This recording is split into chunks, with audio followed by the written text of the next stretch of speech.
iconic is San Diego Asian Film Festival? How iconic is it? They had a fashion show before my fashion film. How iconic is that? Literally, like, no one can be this.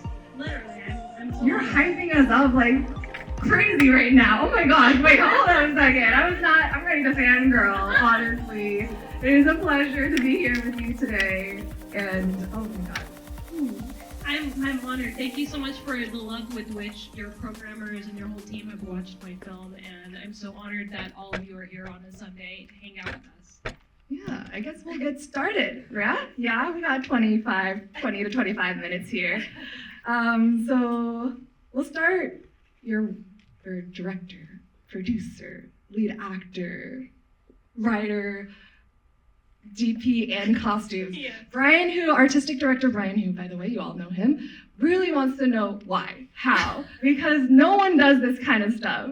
There's a whole crew, so why everything? You know, it's funny. So with my first project, Unfair and Ugly, I made it. We made it. I completed it. Like it's over 100 minutes of filmmaking.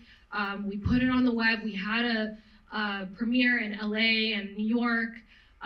It had hundreds of thousands of views across the world. It got our cast into the Marvel universe. My composer was in the Marvel universe. My AD went on to make her first feature film. It started my animation writing career. And I did it completely terrified every step of the way. And when I say terrified, I mean every step of the way I was second guessing myself. It was just second guessing, like, what am I doing? Do I know what I'm doing? I'm doing it wrong. Like, a lot like Ruby, you know? And so I thought to myself, what would happen if I made something without doing that? Like, what if I didn't invest my energy into that? And then what if I also did all the things I really love doing and I stopped explaining myself to people? And every time they're like, oh, sure, you're a writer. Okay, sure, you're a director. Sure, you wanna, it's like, what if I just didn't worry about the boxes people see me in? And I just did what I love. And so that's where that came from. I am truly a writer-director. When I write the script, I know where the camera is. I intuitively know how I'm gonna follow the story. And so that's just part of my script writing that I worked on for 2 years to write this script. I ripped apart Eternal Sunshine, Amelie, Alice in Wonderland, Mean Girls, fantastic script. And then I knew I wanted to cast myself in this. And I did speak with your typical Hollywood executives, and they said, oh my God, who are you going to cast in this? And I looked in their eyes and I immediately saw the project I wrote die and something that Hollywood would make be born. And I thought, if I do that to myself, I will be like robbing myself of something that I desperately want to do, which is I really want to just be these characters. I just want to perform. And so that was my gift to myself, is to act in this film. Oh my gosh. Wow. Yeah, that's such a, wow. You did everything. There's Hollywood trying to make it something else, and you're like, hell no, we're not doing an imposter. We're gonna have imposter syndrome, yeah. But we're gonna do it fabulously, and we're gonna do everything in that order. Oh my gosh. And we're gonna make a super Asian American film, and we're not taking the Asian Americanness out of this film. So. Ooh, okay, queen. Love this. That was the choice. That was a choice. And so it's 2017.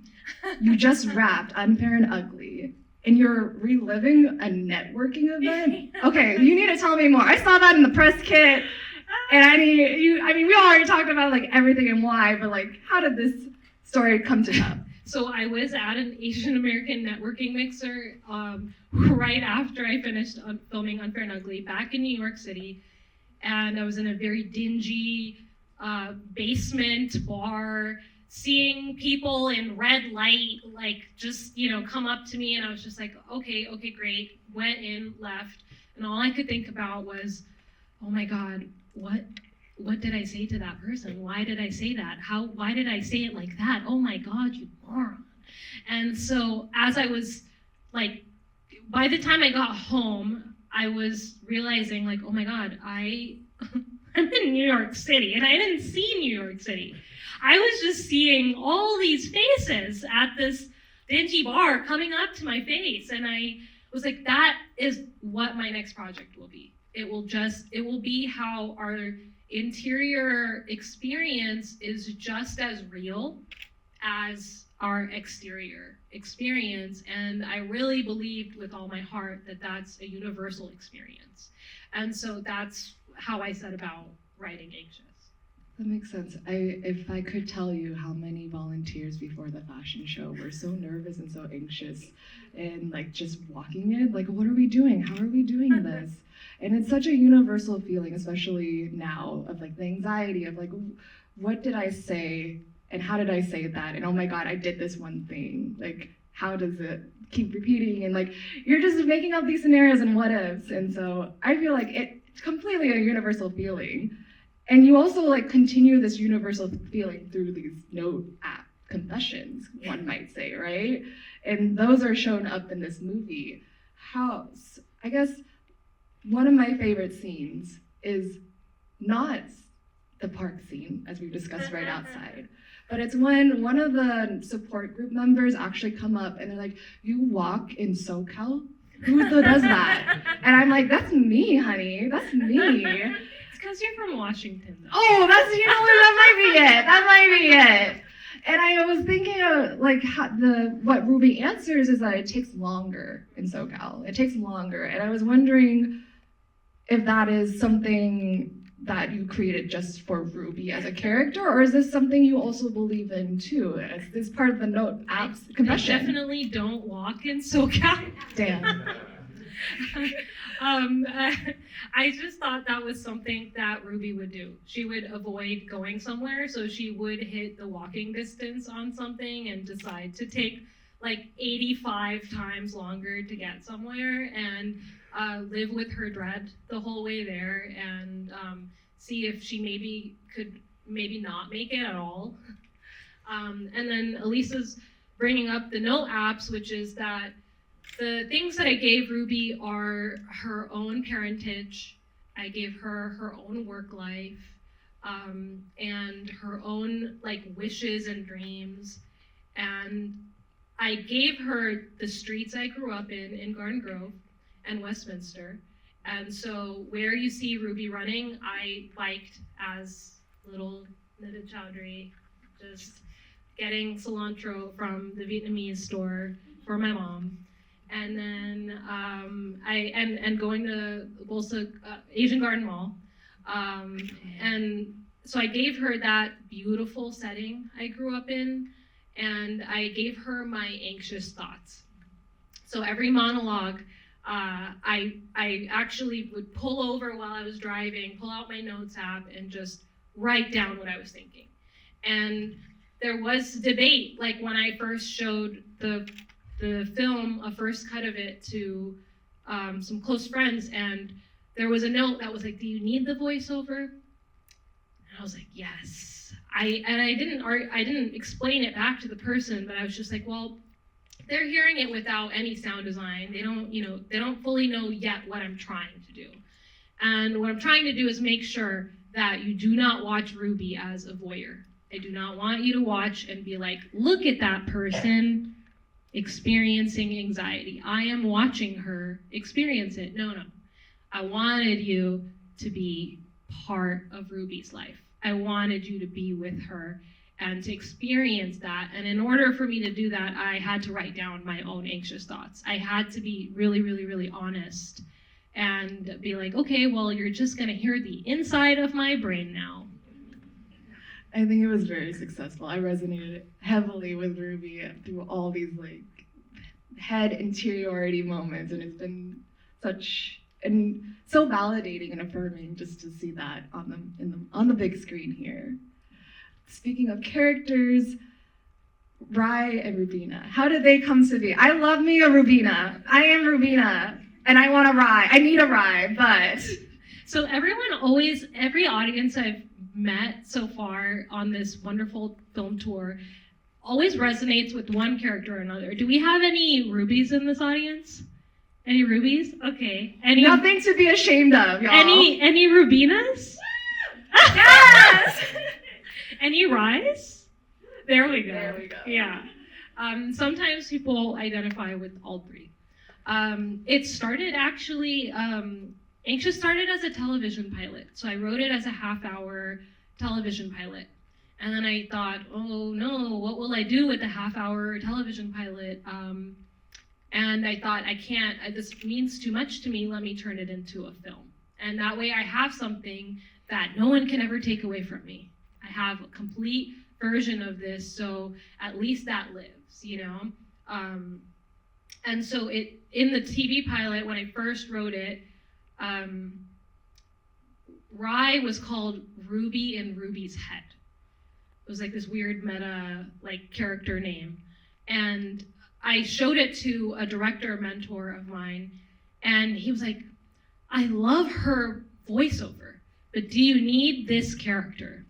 And I looked at that note and thought, okay, I haven't proved it to him yet. He doesn't see why this character has to be here. So I either cut the character or I lean in. And so I leaned in so hard that Rubina was born. And then I thought, oh no, I'm gonna play 3 characters. And that was not the plan. It was not the plan. I thought I would be potentially playing 2 characters. I had no idea that I would be playing 3. You need 3. I feel like that's the trope in like most like storytelling, you know? It's always in 3s, never 2. 2 is an accident, 4 is too many, 3 is just right, you know? And if you hear them, they're just 2 versions of Mean Girls. They're just, one is so judgy and the other is just so cruel. And I just started, as I was writing, I was like, oh, this isn't one person. And that's how they were born. That's crazy. That's amazing, the execution. Things turn out and unravel the way they need to. Yes. Yes. Before I open it up to the audience, I'm sure everyone and anyone who has seen this movie, any parts of it in the trailer, are dying to know about these costumes. Can you tell us more? Because listen, the insider scoop is that you used to be a runway producer. Yes. And the people I used to runway produce with are here. Oh my gosh, where are they? Can we applaud for them? That's Matt. Right there. She was my partner in doing that. And it was a nonprofit that we ran together. And we put on fashion shows showcasing Muslim fashion designers from across the world. Like this festival. Like, we're here with that same spirit. And so that's where I actually gained all my producing skills, like really honed them. I failed, made mistakes. That's where I learned how important it is to be a good manager, and still kept making mistakes every production, but I learned a lot. And so, yes, that is another thing that when I was saying, what if I didn't hide from all the things that I am and just was to enjoy being who I am in this project. And immediately it was that I was always nervous because I was a behind the scenes person with the fashion show. I was hid from all the interviews, and I just was like, oh, me, fashion, it was, what about these designers, And so I think I just was like, well, I love it, so who cares? And so I spent 3 years putting this wardrobe together. It took me, I looked through hundreds of thousands of costumes, and it's one of my pride and joys because it is a merge of designers that you would know, like Rodart and, Mugler and whoever else, and Asian American and Black American and South Asian American designers. And that is just so precious to me, is bringing all of those designers together in this fantastic, colorful world. And for the scrappy filmmakers in here, when I first started, I got that first costume, and then I thought, okay, this feels like something. I have no funding, and I have no idea how I'm gonna make this film. And okay, even if I have $0 and I film this on a cell phone, I'll at least have the costumes. So it was always just this labor of love, and through those 3 years, like, it was always a thing that even if I was tired doing something else, I would just go back to like smiling at this wardrobe, and I knew I wanted to tell it through color, because depression is always shown through gray. And we are not gray in here. And yet anxiety is a human emotion that we all experience, whether we experience it in a small dose or it is a theme in our lives. And so I really wanted to show Ruby's vivid imagination, and those costumes was how I worked to capture it.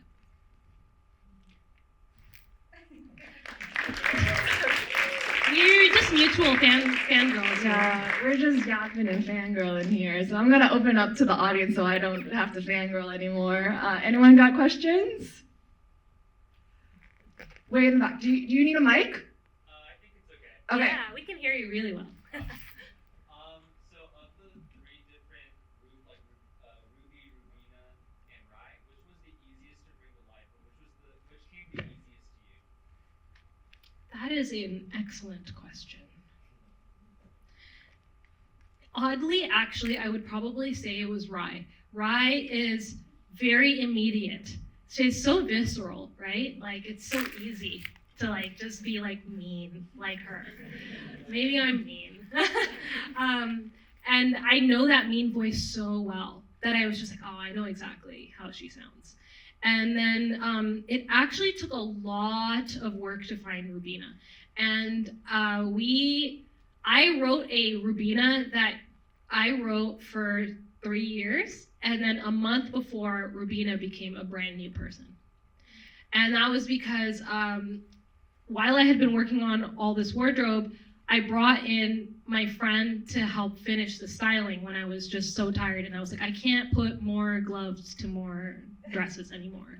Like, please, this necklace is making my eyes bleed. And so she came in and she said, what's going on with Rubina? I don't get her. She just doesn't seem like Ruby's alter ego. And I said, thank you. Yes. And I've been struggling in acting classes like for these last 3 years, trying to be like, who the hell is she? And I would always try to like be her, and it just wouldn't happen. And that's when she said that, it was like that moment, you know, when your friends just get you and they tell you something and you're like, oh my God, that's right. And I quickly just knew after that who she was supposed to be. I was like, she is like my Cher from Clueless. Like, that's what makes me laugh. And that's what I want to play. Like, it's gonna make me laugh every day. Every time I think of her, I laugh. And so that's how she was born. And then, you know, on set, we have like a second to switch between characters. And so posture is what I leaned on for finding my character. Yeah, you're welcome. Neha over here. So I really relate to what you're saying about, you know, if nothing else comes of this, at least I have the costumes, or at least I have whatever the worst version is. Okay, I'm cool with that. But it sounds like along the way you had a lot of moments where people questioned where you were going, and you seem really set. Were there moments that did sway you, or what kind of helped ground you in what you knew you wanted to do? I did not let myself get swayed in this project, and I think that's why it exists the way it does. It's like too chaotic of a film that if I lost my way in it, it would just be not here. We wouldn't even be here right now. And so I think just getting to that moment, it took a lot of practice. And I think I literally actually went to therapy. And I even talked to my therapist about how to deal with, like, what do I do when someone is really sexist to me on set? What do I do if this happens? What do I do if, you know, and just, I talked to my director mentors and I said, how will I lead?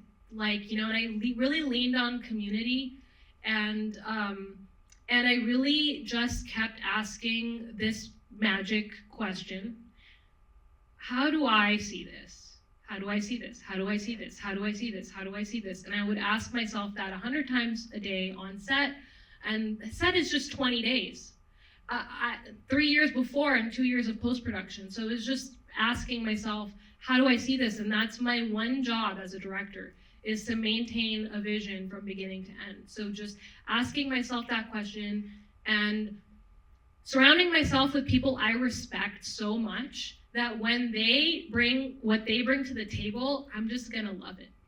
Like, if this isn't a me show, this is like a fantastic team behind this. I mean, there's incredible collaborators. I wish I could just tote my post-production team around the country. I mean, there's BAFTA and Cannes Lion winners on my team. Like, there's brilliant my hair and makeup artist, huge collaborator. The reason these characters are so distinct is the wigs, you know, and her commitment. We changed on set at least 6 times a day. From top to bottom, I would become a character 6, 7, 8 times a day in order to film this, you know? And so that's like just an incredible team that I respect so much, but they also respected and cared about my vision. And that mutual respect is what makes movie magic, yeah. I did see a hand over here with the red bag, if you wanted to ask a question. Okay. Do you have any other questions? Over there in the back? Yeah. First of all, I thought the film was amazing, very emotionally visceral. I wanted to ask about I think you mentioned in an interview that your influence was Eternal Sunshine of the Spotless Mind. Yes. That's one of my all-time favorite films. So I just love that. Unbelievable film.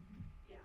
And so what was your, I guess when you were thinking of the creative process and the influences, why did you kind of decide to for that film to be an influence, and how it also influenced the emotional expression throughout the film? So thank you. I love that film so much. So I decided when I was gonna make this film that I would make it based on some of my favorite films. And I don't know why I decided to do that. And I was also terrified that I decided to do that, because I was like, oh no, these are really amazing films. And I feel intimidated and daunted to be bold enough to say, I'm making a film inspired by my favorite films, you know?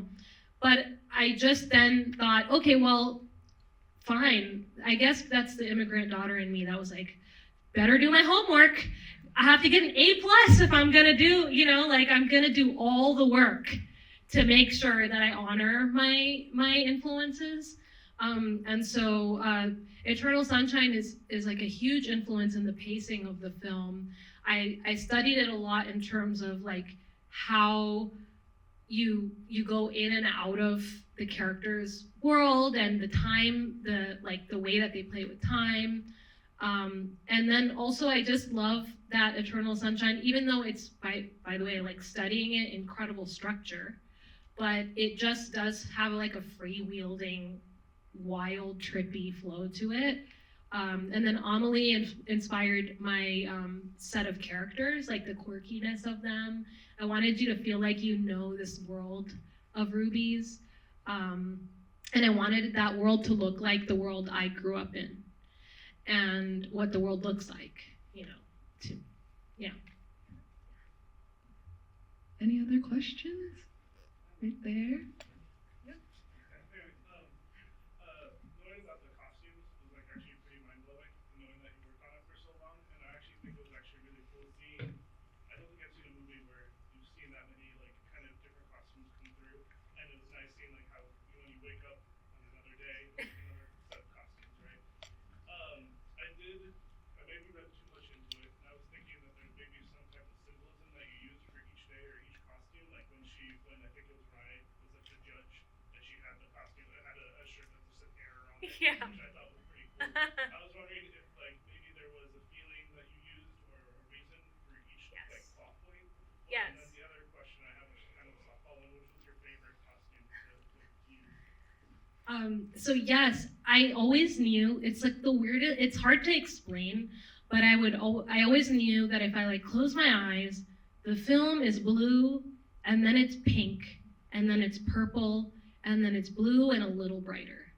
And I just knew that would be like the flow of it. And sometimes I bought costumes that I thought were gonna be somewhere and then they weren't. And it just became a matter of like also improvising as a filmmaker. Sometimes you meet the venues, the locations you're gonna find, and they tell you, yeah, this is where this costume is gonna be, you know? But I always just wanted the costumes to be a through line, and I did want them to speak. Fashion is like, it is an art that there is so much sexism around because it's thought of as an art for women and women identifying folks. Like, so it's just thought of it, but it is a magnificent art. I mean, it is such, and it is one of the biggest businesses in the world. We're all in fashion. We are all wearing textiles, you know? And so I just felt really thrilled to be able to use that like paint palette to just paint emotion, you know? And that's how these clothes are designed. They're meant to provoke, and they're meant to evoke emotion. And the one other thought that I always had was, I should never be able to wear any of these clothes in real life. I want us to have films that transport us. I want us to be able to have films that are fantasy films. Like, we should have every genre we wish for. We should have much and more and too much of it. And I wanted you to feel like you went somewhere with her. And every time, I wanted it to be rewatchable. I wanted you to be able to watch it again and again and have layers to look at. And so that's why I put in all this work. Yes. That's, yeah. You know what? Yes. So while we were at our prom dinner, yes, some interns like texted me or something. They're like, someone is in the building. Apparently Sammy Cantu actually showed up. Should we bring him to the stage? Yes. Everyone, Omar.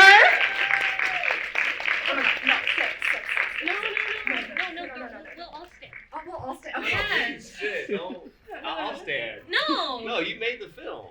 You did this. Okay, wait, you have the mic. You No, took you're the asking the question. No, they're asking the questions now. Oh, yeah. Oh, hey. Come on, guys. Hello. This is Sammy Cantu. Hello. Stop. So Sammy and I first worked together in Unfair and Ugly. And on the set of Unfair and Ugly, Sammy said to me, he said, everyone always casts me in the funny guy role. They always cast me as this jokey guy. And I just remember him saying it. It's like, you know, you have these moments on set with people forget that we're all just a bunch of people, right? Like we're all on set, we're all just making a group art project together. And so you have these moments where he shared that with me, and it literally went straight into my heart. And I was like, ah. And I think years later, when I was casting, I was like looking for who is gonna be this character, Omar, that she's going to be running from in this film. And I'm so glad you auditioned. And then now you're not the funny guy anymore. I'm still kind of funny, I think. He's actually a comedian. Yeah, I should stand up funny enough.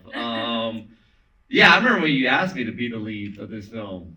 I thought you were joking. Yeah, I did. I've been doing this since 2015, and you know, when I first started, you know, any Asian men in here, there wasn't enough of us on screen, right? There wasn't any Asian male leads at all, so I was very like, yeah, I was so accustomed to just being like the sidekick character or like, you know, the office guy, whatever. So she asked me to be like the lead male interest, and then I don't think he still doesn't believe it. I still don't believe it. No. He came today. He was like, "Is this real?" Like. Yeah. Well, I grew up here. I grew up in Escondido. So like to come back here. Yeah, that's right. Okay. The North County people love it. Yeah. To come back here. I live in LA now, but to see myself on a screen where I used to go here on dates, watch movies with girls here, and to see myself here on a big screen. I just want to thank Nida first of all for bringing me onto this film and making this happen, man. This is a beautiful film festival, by the way, man. Yeah, man. Asian filmmakers, man. It is. If you ever want to get into the industry, man, now's the time. Like, it's a lot of us are. When I first started working in the industry, it was like I maybe see one other Asian person on set. He was like doing crafty or something, like doing like the snacks or whatever. And now I'm seeing like filmmakers all over it. It's such a beautiful thing to see, man. So thank you guys for having me here as well. Yeah, appreciate it. Yeah, I don't know. We have to clap at every little thing. Go ahead, sorry. I was just gonna shade you by saying he didn't know how many years we've been doing this, and he's been born and raised in San Diego. So 25 years. 25 years. That's amazing. Yeah. Okay. Do we have any other questions? If not, I feel like this is a very good time to, end it, call it a night. So thank you all again for joining us. There's a question? Really raising your hand. Okay, all right, Sammy, chill. I have 2 minutes. Yeah.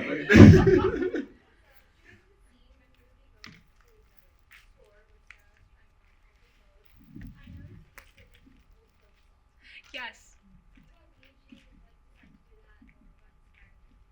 Okay. So when back to my first series, when I first finished filming it, my grandma said to me, "Oh, did you know that my brother was a Bollywood director?" And I said, "What?" Excuse me? Yeah, he's a Bollywood director. And then she started telling me stories. She said that before the partition, I was always going from Lahore to Bombay.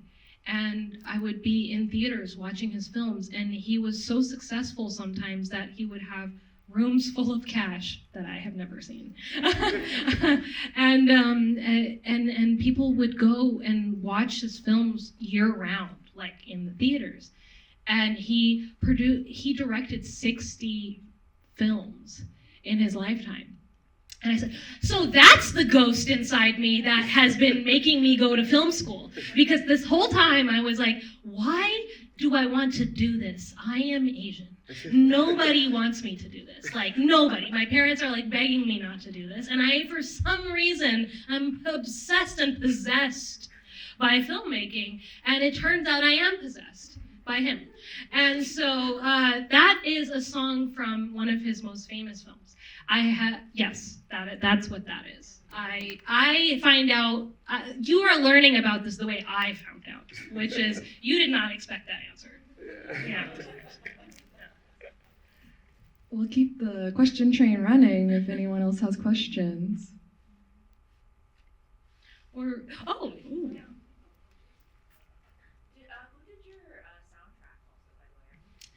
Brilliant composer Amy Summers in London.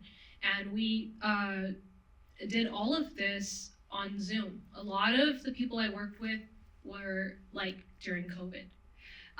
Like this was a film that we did all the post-production during like the peak of COVID.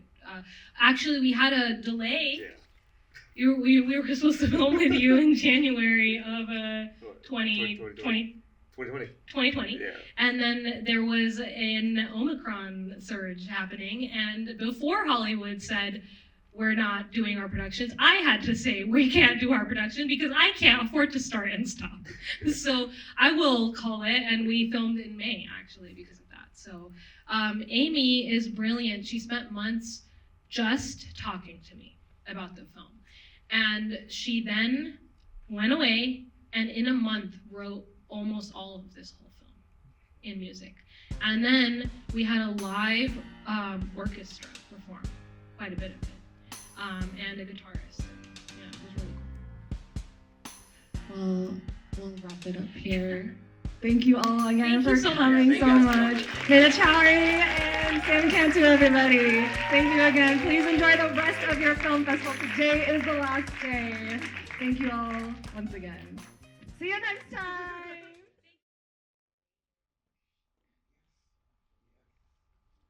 Ladies, y'all can hear me without this, right?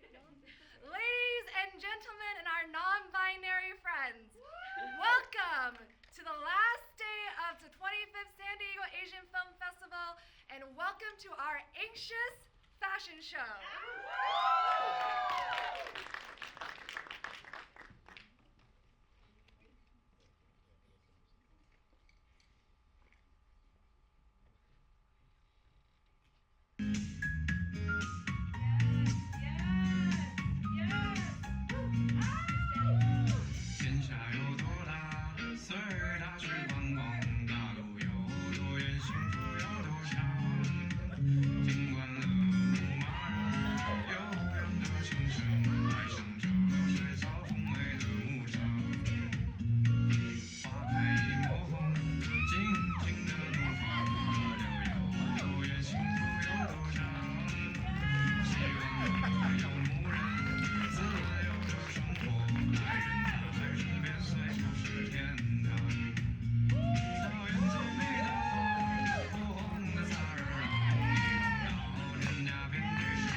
Show here. I would like to thank the models. Once again, welcome to the last day of the San Diego Asian Film Festival. My name is Elisa, and I am, God, what am I? Grant writer, production coordinator, unofficial passenger princess, and finally, but not at least, a programmer. I am so excited to be here with you today, and thank you for joining us for this screening of Anxious, directed by Nita Chowdhury. Queen, iconic. Oh my gosh, she's right there! She's right there! She just got here! Oh my god! This is Nita Chowdhury! Oh my god, y'all! Sorry, this intro might be a little... I'm taking it back. I'm so sorry. I wasn't expecting to see her until after I left the theater. But then we do have a Q&A with the iconic director, writer, lead actress, costumes, and DP girl who do it all. She does it all. Second note, this film is eligible for the Audience Award, so please, on your way out, tear the number you'd like to vote. Give it a 5, y'all. Give it a 5 now. On your way out. It's a last day, but we still have so many screenings going on today. We got a 3:20 animation shorts program. We have the TBA screening of All That We Love at 5:45 p.m. And I think that was something. Oh, we also have a silent auction going on right now. There's some like one-piece figurine sets donated by our vice chair executive board. So, bet on that. Win some one-piece figurines. But on to the film. When I was trying to come up with the intro to this, I blanked out very quickly. And so I return to artistic director Brian Hu's comment, "You can't help be in awe of the fuck it, let's go energy," which is a high compliment coming from Brian Hu. This movie blends the sentimental with the chaotic in such an authentic manner, where it never fully commits to a narrative or dream worlds or confessionals that feel straight out of 2010 Tumblr. But it bursts with chaos in the right direction. 60 costumes from a former runway producer, oh my god, that has you gasping for more. Set designs that have you imagining what is going on in the Alice in Wonderland-esque mind of your own. And all this in the heart of Garden Grove. Can you imagine? Right up the street. This film is fiercely and intensely itself. It never apologizes for what it is. It holds a deep and special place in my heart because not only is it chaotic, it talks about anxiety, mental health, and does this murderous moment where everything feels all right and okay. And in a world like this that is challenging, that is difficult, that we have seen, what else then to be fuck it, let's go energy. For our debut directorial feature, Nita Chowdhury is not only director, but writer, producer, lead actor, costumes, and DP. We already discussed that. She is not just a force to be reckoned with, but a whole flurry of typhoons, tsunamis, and hurricanes, the whole mother nature of natural disasters. I've been crushing on her since I've written her programming note, and then even harder when she said she'll tattoo my programming notes under her eyelids. And I am honored to be able to chat with her after the film as well. Rumor has it from 3 different sources that Sammy Cantu is in the building or is coming to the screening. Is he here? No, it was a rumor. They all lied to me.